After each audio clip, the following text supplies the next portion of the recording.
Pleasant Nostalgia by Tim Roll Pickering, published on the 10th of the 7th, 03.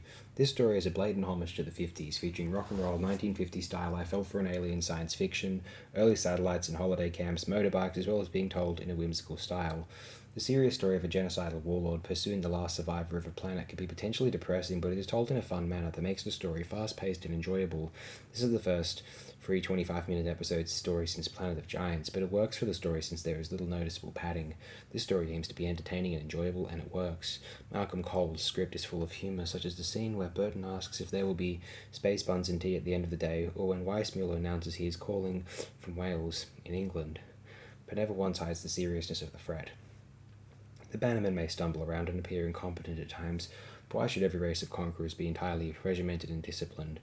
In such an atmosphere, scenes such as the Bannermen getting smothered with honey do not feel at all odd, and they show how resourceful the Doctor is when on the run. Donald Henderson gives a good performance as Gavrock, playing up the character's sadistic side to the full, especially in the scene at the end of Part 2 where he is confronted by the Doctor. More so than in any other early McCoy scene, it is this point that the Dark Doctor first starts to materialise before becoming fully crystallised in the following season.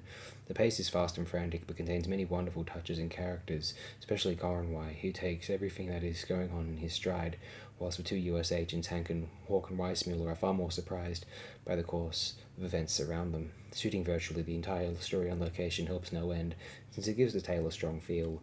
The music is a strong part of the story, and even the title, Delta and the Bannermen, sounds like a 1950s rock and roll group. Actually, just as an aside, it's a reference to the group Echo and the Bunnymen 80s outfit, I believe, which I'm very fond of, actually.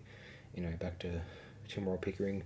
Throughout the tale, it never once fails to give the right atmosphere. The cast does well as well, with the strongest performances coming from the aforementioned Donald Henderson and Sarah Griffiths Ray.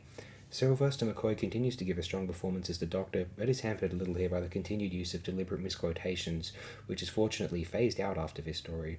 Otherwise, the cast live it up to the full, and never once does it feel like a send-up. Even the often criticised Ken Dodd does well in his role as the Tollmaster, acting just like any charismatic company rep would towards the winners of a prize.